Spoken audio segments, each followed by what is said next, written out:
Okay. So the last few years, I've really been trying my best to be more consistent with spending more time with God and drawing near to Him. Along with that, LNF has been really taking a hit. And it was like at the same time, I'm drawing near to God and I feel like He is who He says He is. But then also, I see a dream just crushing and falling, and I have no clue what's going on. And during this time, I'm praying and I'm like, God, I don't understand why you're not helping me out. I feel like I'm drawing near to you, but you're like, no, or whatever. Like you're withholding financially what I need for LNF to continue. And so the whole time I'm just praying this, and I could just see myself on the floor in my room crying because I'm so broken by it.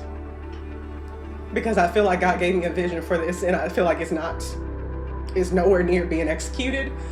And because LNF was never just like a boutique to me, it was always something more. So I'm sitting there and I'm like, God, why? Because I read your word, and like finally in my life, I believe you are who you say you are. And I mean, I've been in church my whole life, and it wasn't until a few years ago where I'm like, okay, this is different. That was going through the motions. This is for real.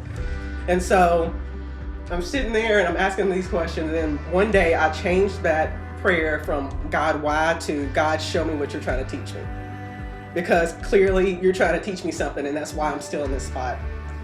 So I started praying that prayer, and I'm like, God, every time I went through something, even every market that was discouraging where I wasn't getting sales, I'm like, God, I know you're trying to teach me something. Please show me what it is. And it wasn't until recently He started to show me you had made LNF an idol. And you had sat there and everything was revolved around LNF. It was, we got off work with my dad, like it was, okay, what can I do with LNF? In the morning it was like, okay, brainstorming, where can I find markets and all that stuff. So I'm sitting here booking up all these markets, all these weekends, and not caring if I go to church or not, or anything like that, or spending time with Him. I was just like, LNF. I think that what really got me was the compliments I would get from it, how beautiful it is, the collection, and I started to think, oh, this is, I'm just so good at this. I'm so good at putting the collection together and all that stuff. And God had to humble me and bring me back. So during this time, once again, LNF wasn't making money. That's my only source of income. So started selling vintage clothing. And I do like selling vintage. I do. I like finding it. But the passion's not there. The purpose is not there. And so I'm sitting there, and even my mom, one time I did a vintage market, and I made so much money that day. And my mom was like, girl, you might be in the wrong. So I'm like, okay. I'm like, God, is this what you're telling me to lean into? Is it the vintage? Like, and even my heart was just not behind it, because I'm like, there's something about L&L. Like, I think that there's purpose behind it. And this is just money. Like, literally, I'm doing this for money, to pay bills. And so fast forward to a few weeks ago, we had our women's conference, and I had a vintage market that Saturday, and then Friday we had the women's conference. So of course your girl waited until the last minute to, sort them all out, and takes forever, by the way. So I went to the thrift store that morning, and then I came back home, and I was like, okay, I need to figure out what I'm going to take to the vintage market the next day, and then I need to go ahead and load my car up for the women's conference. And so I did all that. I went up to the church, set it up, and then I came back home, and the Holy Spirit was like, okay, I need you to slow down. And I'm like, I only got 30 minutes. I got to get dressed and then go back up there. And then it's like, just slow down for a second. And I'm like, okay. So I laid out my little workout mat and got on the ground. I played one worship song, and I just started pouring my heart out to God. I'm like, God, I don't know what you're doing. I feel like I'm just floating around. I feel like I'm just doing things just to make money. And like, I just don't understand. And quite frankly, I was kind of trying to get my heart ready to be disappointed with sales because Saraland, I don't get sales in Saraland. Like, I really don't. Like, and I've tried and tried, but it's just like, they're just like, I don't want We're this. cheap. They're like, oh, I don't want this. So in my heart, I was like, okay, I know this might be another discouraging day, because nothing's worse than going to a market and then leaving so discouraged because you feel like you put so much effort into something and then nothing is happening. So, because up to this time, there was markets that I'm usually successful at, and they were nowhere near it.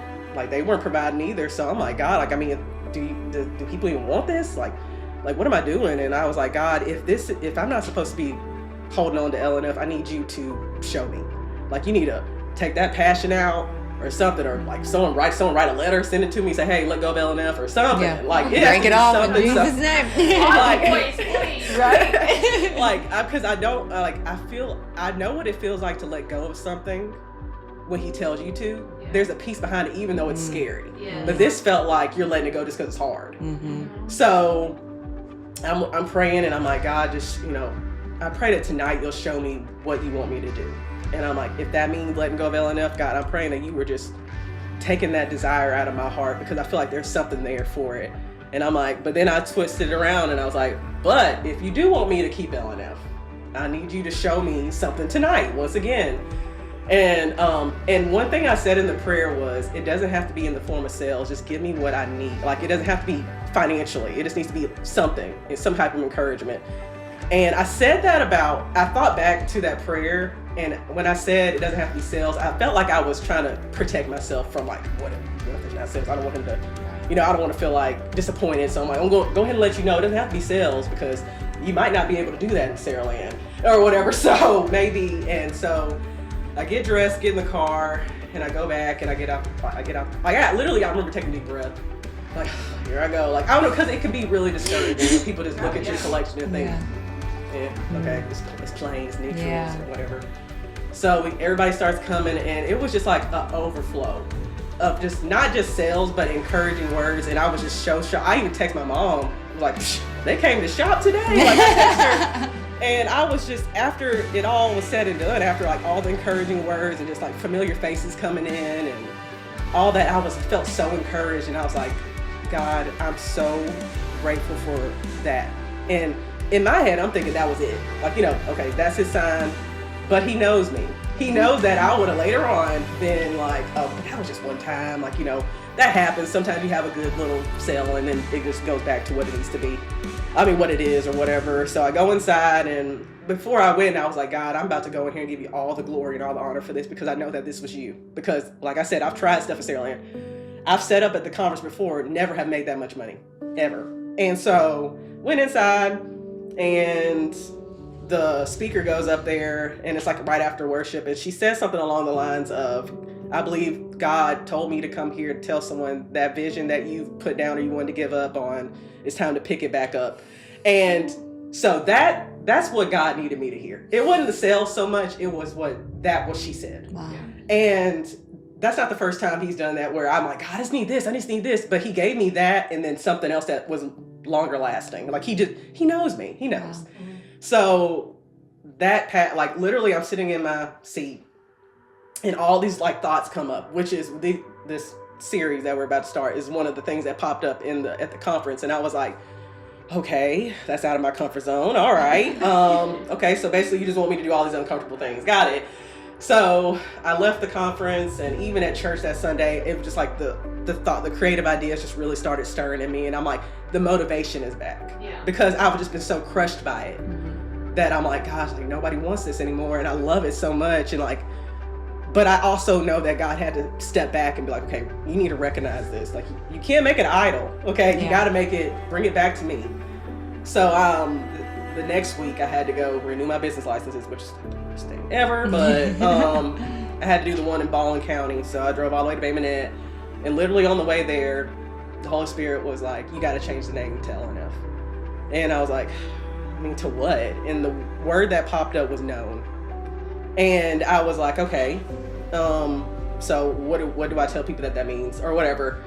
And because quite frankly, I'm not connected to LNF at all. Like, it's really just a name that I had a blog, and it was just a name that I connected to the blog, and there's no attachment there. But the Holy Spirit was like, these last few years, God has shown you that he knows you and that he sees you. And I mean, I have so many testimonies of how God has shown that he sees me, and that you're not alone. And like, okay, let me get into that. But so he said that, and then he's also like, now it's time for you to make him known through what you do. And so through all this, the whole purpose is to get people to understand that you are not alone. And I know that there's so many times where we feel like what's going on, what's happening or whatever, but he sees you. Hopefully from these stories, you'll see other people's stories and listen to it, and you'll see, okay, I'm not alone. If he did it for them, he could do it for me. And that's that's how I look at it. I have a group of friends now that they tell me a testimony, I tell them a testimony, but sometimes when I'm in a situation where I feel like, oh God, like what am I going to do? And I think about their testimony and I'm like, but you did it for them and we serve the same God, so you can do it for me. So I just pray that, one, people will pray for me to be consistent with this and that God will provide so that we can continue to do this, but to also that people will be led to him through it and that hope will come from it. Because I feel like we live in a world that's just like, there's no hope. But there is hope. And the answer is Christ. Yes. That's Amen. it. Oh my God. Oh God. Oh. Oh God. Okay. All right,